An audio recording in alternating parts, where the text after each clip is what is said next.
আজ আমরা শিখব am is are was were দিয়ে কত রকমের বাক্য তৈরি করা যায়।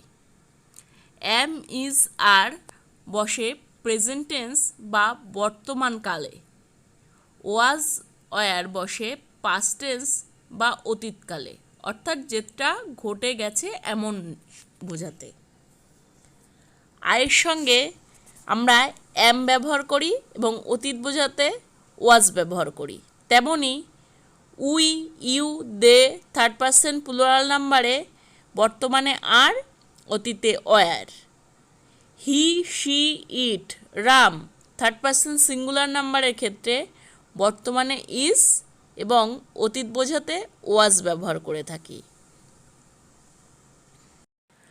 কোনো ব্যক্তি বা বস্তুর সম্পর্কে অথবা তার অবস্থান সম্পর্কে কিছু বললে আমরা লিখব সাবজেক্ট যোগ এম, ইজ, আর বা পাস্ট টেন্সে ওয়াজ বা ওয়ার যোগ object.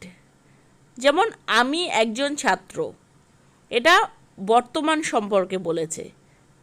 I am a student. Rama একজন ডাক্তার, রমা সম্পর্কে বলেছে। Rama is a doctor.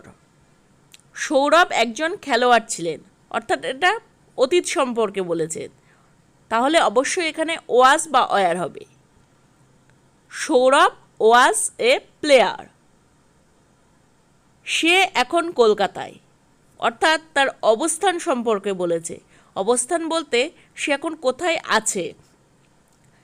She is in Kolkata.